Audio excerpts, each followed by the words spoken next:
welcome back. So, in today's video, we'll continue our machine learning series and we were discussing linear regression. Okay, so in linear regression, what we have seen, what is linear regression? We have seen the geometrical interpretation. Now, the third and one of the most important thing is the mathematical interpretation. क्योंकि किसी भी चीज़ के लिए एक बार geometrical interpretation visually समझना होता है. जब वो समझ में आ जाए उसके बाद थोड़ा मैथमेटिकल इक्वेशंस भी देखने होते हैं कि इक्वेशंस के through how is the machine learning model able to optimise itself. एक बार वो देख लेंगे and then will continue on a lot of other things. ठीक है, तो इस वीडियो में हम मैथमेटिकल इंटरप्रिटेशन देखेंगे. अब सबसे पहली बात, ये मैथमेटिकल इंटरप्रिटेशन का मतलब क्या होता है? तो बहुत ईजी है. इंटरप्रिटेशन मतलब समझना कि मतलब how are we actually getting to know और how is the model getting to know, is it doing good और नॉट. मतलब इन टर्म्स ऑफ मॉडल इसलिए बोल दिया क्योंकि mathematical interpretation for this particular model. ठीक है, एंड मैथमेटिकल इंटरप्रिटेशन या मैथ पार्ट जो मैं बता रहा हूँ ये हम इक्वेशंस के थ्रू देखेंगे कि एक्चुअली कौन सी इक्वेशंस रन होती है. मतलब let's suppose you are actually running your machine learning algorithm. तो हम जनरली क्या करते हैं, हम कोई भी एक लाइब्रेरी इंपोर्ट कर लेंगे एंड इंपोर्ट के बाद we'll generally call a fit function. ठीक है, फिट फंक्शन में हम अपने डेटा पास कर लेंगे, let's call it x and, और इसके साथ हम लेबल भी दे देंगे अगर सुपरवाइज लर्निंग एल्गोरिथम है. एंड उसके बाद हम अपना प्रिडिक्ट फंक्शन कॉल कर देंगे later on. So I hope this part is clear. But the thing is कि फिट फंक्शन में होता क्या, फिट फंक्शन में कोई ना कोई इक्वेशन तो होती होगी बैकग्राउंड में जो उस मशीन लर्निंग मॉडल को बता रही है कि वो कितना बेटर है या नहीं है. ठीक है, तो मैथमेटिकल इंटरप्रिटेशन में हम उस पर्टिकुलर इक्वेशन की बात कर रहे हैं जो usually you we not see it on day to day basis, but internally तो कहीं किसी ने कोड लिखा है और वो कोड क्या लिखा होगा वो बाद में देखेंगे, लेकिन वो कोड का मैथमेटिकल इंटरप्रिटेशन यहाँ देख लेंगे. ठीक है, तो अगर ये पार्ट क्लियर कि हम करना क्या चाहते हैं इस वीडियो में, तो अब देखते हैं कि हमने लास्ट सेशन में डिस्कस किया था कि अगर ये वाई एक्सिस है और ये एक्स एक्सिस है, क्यों एक्स और वाई, हमने x1 x2 क्यों नहीं लिया, क्योंकि वो 3 डायमेंशनल स्पेस हो जाता, और अभी अंडरस्टैंडिंग के लिए x और y में रखते हैं फॉर इजी अंडरस्टैंडिंग. ठीक है, और एक लाइन भी बना देते हैं, हमारी फेवरेट सी L2 लाइन थी लास्ट टाइम, इसको भी आज L2 ही बोल देते हैं क्योंकि L2 ही चलता आ रहा है, तो L2 बोल देते हैं. ठीक है, आई होप यहाँ तक एवरीथिंग इज क्रिस्टल क्लियर. ठीक है, और एक छोटा सा पॉइंट भी बना देते हैं. ठीक है, ये पॉइंट है, ये एक्चुअल पॉइंट है. ठीक है, ये एक्चुअल जो पॉइंट है, ये एक्चुअल पॉइंट को मैं यहाँ ऐसे डिनोट कर देता हूँ. ठीक है, ये इस एक्चुअल पॉइंट का x1 और ये y1, और मैं x1 भी नहीं बोलता हूँ, ईजी के लिए एक ही पॉइंट रखेंगे, इसको मैं x बोल देता हूँ.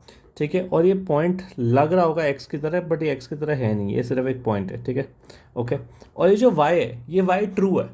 ठीक है, ये कौन सा y है, ये मॉडल का प्रिडिक्टेड y नहीं है, ये एक्चुअल जो डेटा रिप्रेजेंटेटिव डेटा रहता है, जिस डेटा से हम ट्रेन करते हैं उसमें ऑलरेडी एक्चुअल करेक्ट y रहता है, ये वो वाला y है, ट्रू y. ठीक है, इसको अगर और समझने के लिए मैं बोल देता हूँ ट्रू y, जिससे यू आर अवेयर कि this is your true y.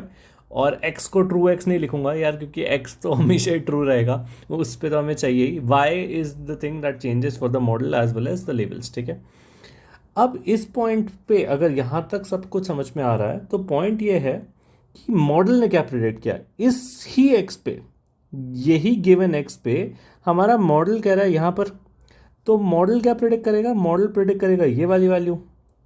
और मशीन लर्निंग केस में हम जो प्रिडिक्शन होता है उस पर एक छोटा सा कैप बना देते हैं. ठीक है, इसको हैड भी बोलते हैं. तो अगर कहीं बोलने के लिए, मतलब if you are reading it out, कहीं रिसर्च पेपर में आया, और if you are reading it और if you are talking to somebody, इसको बोल देना वाई हैट. ठीक है, क्यों, क्योंकि ये हैट टाइप का दिखता है. ठीक है, इसको वाई हैट बोलते हैं. तो मशीन लर्निंग लिंगो में, मशीन लर्निंग के इसमें डोमेन में जो भी मॉडल प्रिडिक्ट करेगा उसको हम हैट से रिप्रेजेंट कर देंगे.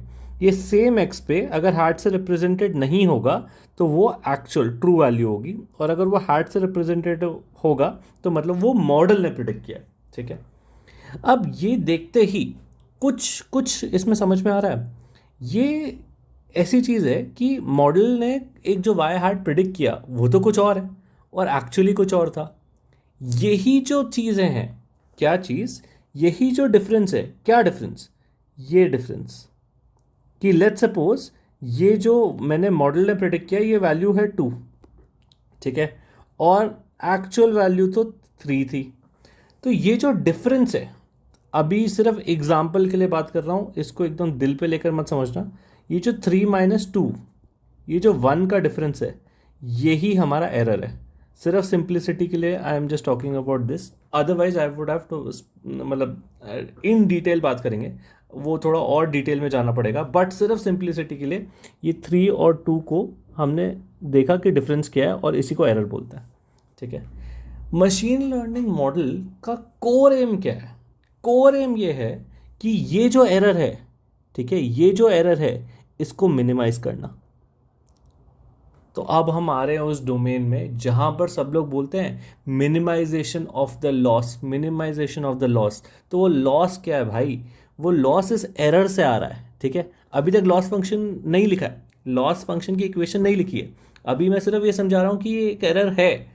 और एरर तो गंदी बात है ना, अब गंदी तो क्या है ठीक है, एरर तो सही नहीं है ना किसी भी सिस्टम के लिए, तो तुम्हें एज प्योर रहना, एरर नहीं चाहिए। तो एरर कम से कम करने के लिए अगर मैं कोई इक्वेशन लिखूंगा, कौन सी इक्वेशन? अगर मैं एक ऐसी इक्वेशन लिख रहा हूं जो सारे एरर टर्म्स को प्लस करेगी, मतलब जो एरर दिखाती है, तो क्या मैं कह सकता हूं कि उस इक्वेशन को मैं मिनिमाइज करूंगा?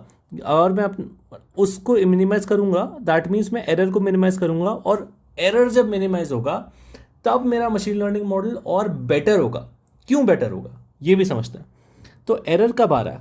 एरर आ रहा है कि मॉडल ये था, मॉडल ने ये प्रिडिक्ट किया और एक्चुअली ये था। ठीक है, ये जो पार्ट है ना, ये जो पार्ट है, मतलब यहाँ से ये एरर है। एरर को कम करने का क्या मतलब है? ये बहुत फंडामेंटल चीज़ है, ये समझ में आ गया तो लीनियर रिग्रेशन समझ में आ गया। एरर को कम करने का मतलब ये है कि इस लाइन को, ये जो लाइन L2 है, इसको उठाओ और ऊपर ले जाओ, और इस लाइन को ऐसे उठाओ, ये L2 बना दो, इस लाइन को ऊपर ले जाओ और इस पॉइंट से पास करा दो। ठीक है, तो क्या किया हमने? ये L2 ओरिजिनल था, ये स्टार्टिंग पॉइंट था, स्टार्ट यहाँ से किया था हमने। वो ट्रेन करते करते, ट्रेन कब होता है? फिट कॉल करते टाइम। जब वो फिट फंक्शन कॉल किया, ये जो हम फिट कॉल करते हैं इतने आराम से और सोचते हैं मशीन लर्निंग मॉडल ट्रेन हो गया, अंदर क्या हो रहा है? अंदर मॉडल किसी एक स्टेट से स्टार्ट हुआ, वो मॉडल अपनी इक्वेशन को और फाइन ट्यून करते करते करते करते करते एक इस स्टेट पे चला गया, ये एंड स्टेट है।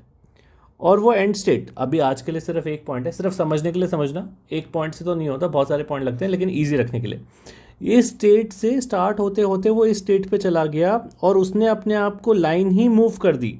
क्यों मूव की? जिससे वो इस पॉइंट से पास करे। ठीक है, तो अब क्वेश्चन आएगा, भाई पॉइंट से क्यों पास करवाया?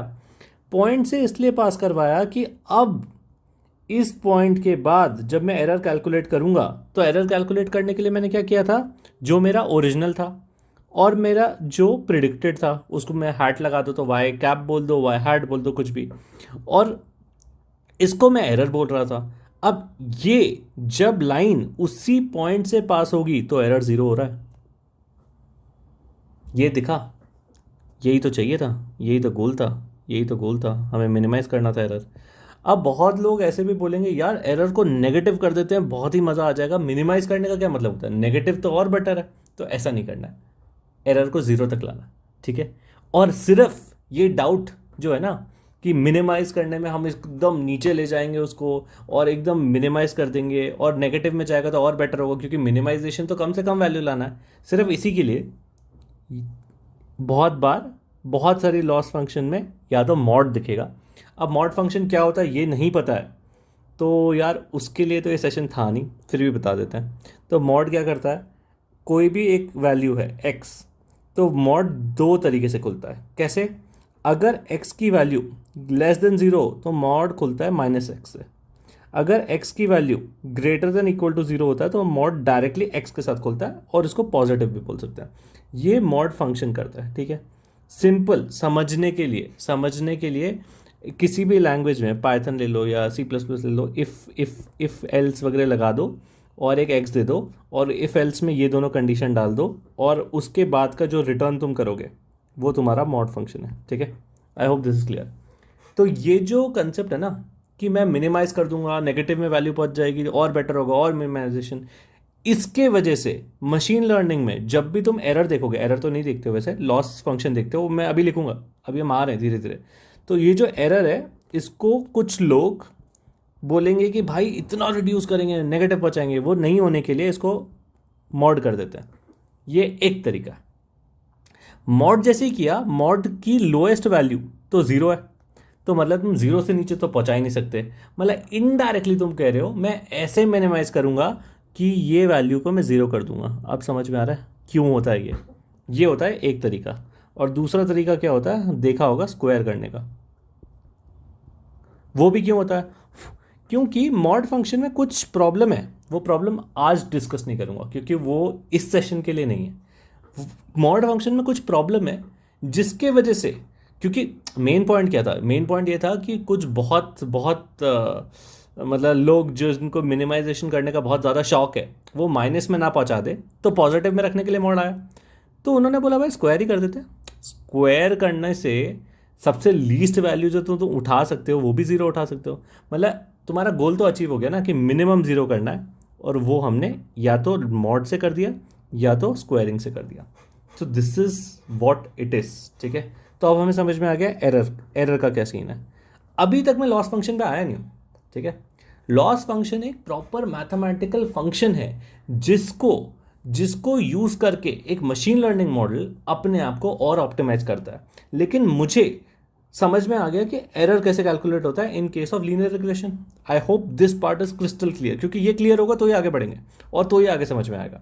तो अगर ये समझ में आ गया तो अब मैं एक फंडामेंटल बात बोलूँगा, थोड़ा ध्यान से सुनना, और थोड़ा इंपॉर्टेंट है, सिर्फ इस लेक्चर के लिए नहीं और इस सेशन के लिए नहीं, पूरे मशीन लर्निंग के लिए।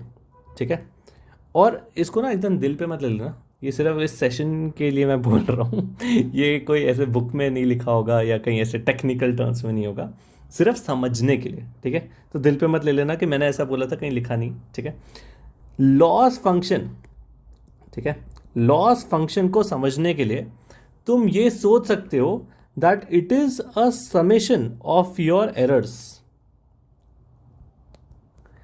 अब बहुत बड़ा डिस्क्लेमर लगा रहा हूँ, ठीक है, इस पे स्टार मार दो, कुछ भी मार दो, not not not scientifically proven, ये रिसर्च वर्क में नहीं लिखा, ये कहीं नहीं लिखा है, ये सिर्फ समझने के लिए। ठीक है, तो जो लोग वीडियो स्किप करके देख रहे हैं और यहाँ तक आके डायरेक्टली इसको देखा है तो प्लीज़ 2 मिनट पहले से देखना जहाँ मैं बता रहा हूँ कि ये एक्चुअल चीज़ नहीं है, ये सिर्फ समझने के लिए बोल रहा हूँ। ठीक है, तो ये जो लॉस फंक्शन है ये मैं कह सकता हूँ कि ये एरर्स का सम है, जितने भी मेरे एरर्स होंगे उनका सम होगा।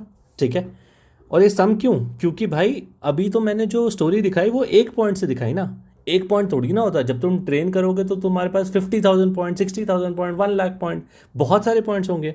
तो तुम सारे का, तो तुम क्या कर रहे हो, sum of error of all the points, all the points.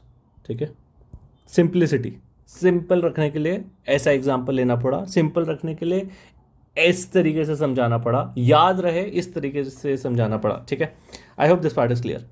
तो अगर ये क्लियर है तो यार हमने तो देख लिया कि एरर कैसे निकालते हैं, थोड़ी देर पहले देखा कि लीनियर रिग्रेशन में एरर ऐसे निकालते हैं।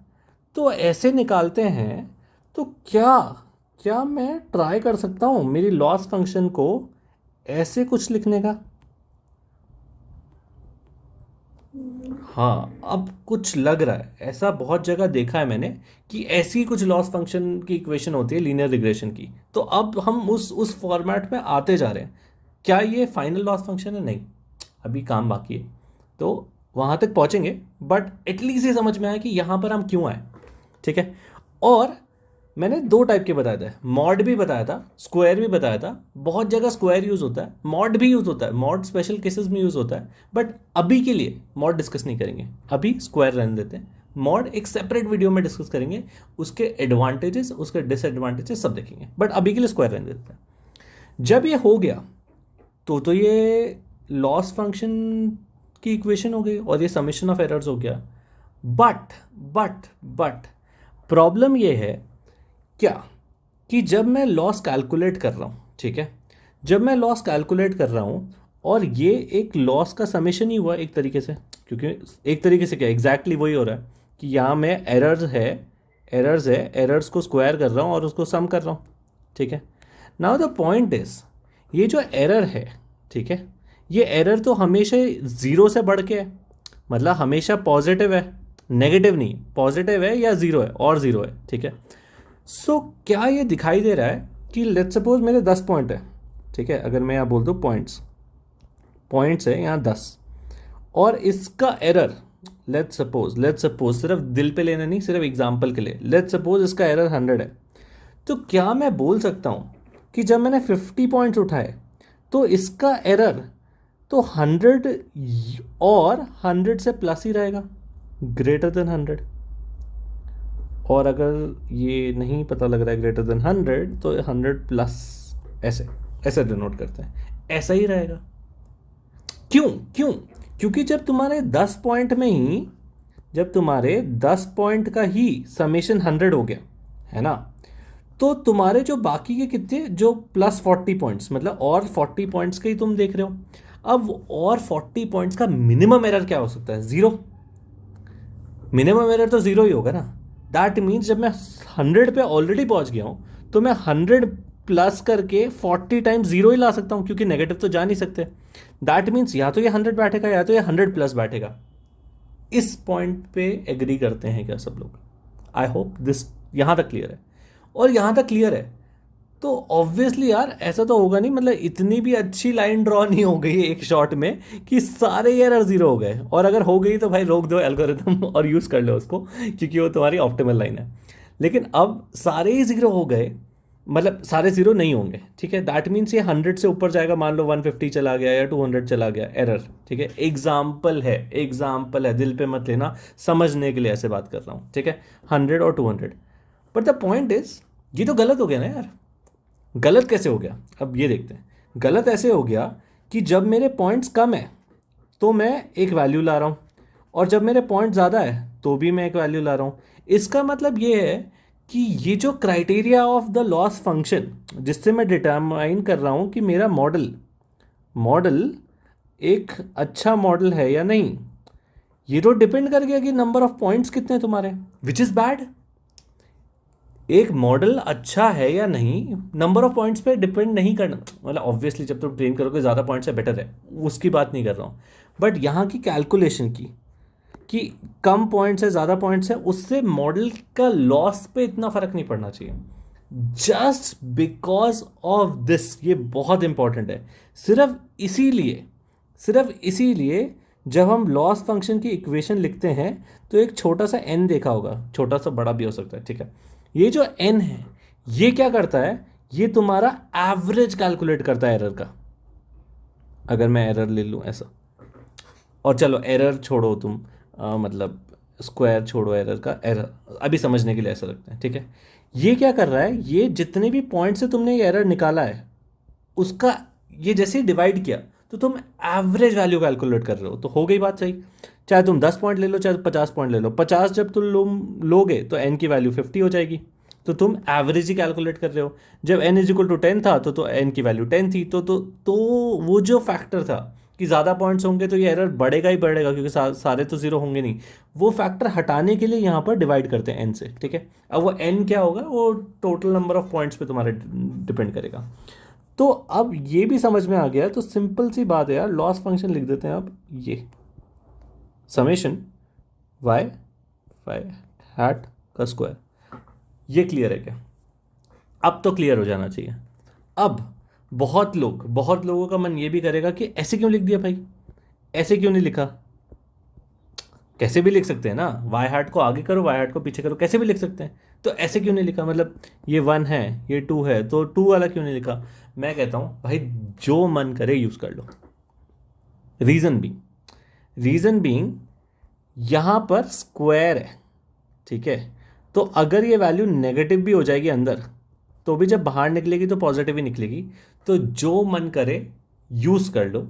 बट कहीं कहीं ये यूनिवर्सली ट्रू नहीं है, कहीं कहीं जब तुम एक्चुअली इक्वेशन से सॉल्व करोगे, डिराइव करोगे चीज़ें, तो तब तुम्हें थोड़ा लग सकता है कि यार हाँ, क्या मैं सेकंड यूज़ कर रहा हूँ और 1 यूज़ कर रहा हूँ तो मेरी इक्वेशंस थोड़ी सी डिफरेंट हो रही है, क्योंकि जब तुम यहाँ डिफरेंशिएट करोगे तो अलग हो जाएगा ना, ये वाई हैट पहले आएगा। उस दिन के लिए just my personal recommendation, equation 1 को अगर याद ही करना है तो इक्वेशन 1 याद रखना, ठीक है। इक्वेशन 1 याद रखना, उसको यूज़ करना, सेफ रहेगा सेफ तो नहीं रहेगा, मतलब वो totally depending on your calculation, but try to use this. Second भी करना है तो कर लो, कोई प्रॉब्लम नहीं, ठीक है। So this is how you have your loss function. किसकी? लीनियर रिग्रेशन की। तो हमने मैथमेटिकल इंटरप्रिटेशन देख लिया, हमने लॉस फंक्शन देख लिया लीनियर रिग्रेशन का, जहाँ पर हमने एरर देख लिया, हमने उस पूरा समेशन ऑफ एरर देख लिया, और उस एरर को हमने एन से डिवाइड किया, तब हम देख रहे हैं मीन एरर, ठीक है। और इसी तरीके से हम लीनियर रिग्रेशन की लॉस फंक्शन इक्वेशन लिखते हैं, ठीक है। I hope this is clear. अब इसमें मैंने कुछ कुछ चीज़ें डिस्कस नहीं की। क्या नहीं किया, मैंने इस लॉस फंक्शन का नाम नहीं लिखा, तो इसको स्क्वायर्ड लॉस भी बोलते हैं, बहुत बार सुना होगा। स्क्वायर क्यों भाई? क्योंकि मैं स्क्वायर स्क्वायर स्क्वायर कर रहे जा रहा हूँ तब से, तो ये जो स्क्वायर हुआ ना, इसके वजह से इसका नाम स्क्वायर्ड लॉस हो गया, तो इसलिए स्क्वायर्ड लॉस बोलता है। बट मेरे को जो समझाना था वो बाकी था। और बहुत लोग अगर बोलेंगे कि ये समेशन लिख दिया, लेकिन समेशन पे तो कुछ लिखा नहीं, वो समेशन पे इसलिए नहीं लिखा, तो समेशन पे क्या लिख देना, I is equal to 1 to n। मैं सिंपल करने के लिए बहुत मैथमेटिकल कॉम्प्लेक्सिटीज़ में नहीं जा रहा था, बट अगर करना ही है तो ये समेशन को ऐसे डिनोट करते हैं। क्यों? क्योंकि हम पॉइंट नंबर PT1 से, पॉइंट नंबर 1 से लेकर पॉइंट नंबर n तक जाएंगे। अगर हमारे पास n पॉइंट्स है, n कुड बी एनीथिंग, 10,000, 1,000, 5,000, 500, कुछ भी हो सकता है, वहाँ तक जाएंगे। और ये जो n है, ये और ये n सेम है। जितने पॉइंट्स को तुम समेशन करोगे, उसी नंबर ऑफ पॉइंट से तुम डिवाइड करोगे, ठीक है। I hope this part is clear. If you have any queries, ये सबसे इंपॉर्टेंट है, ये समझ में आ गया तो it's almost done, linear regression is done. तो यहाँ तक कुछ भी डाउट है, comment down below and I will definitely make sure कि वो डाउट क्लियर हो जाए। थैंक्स।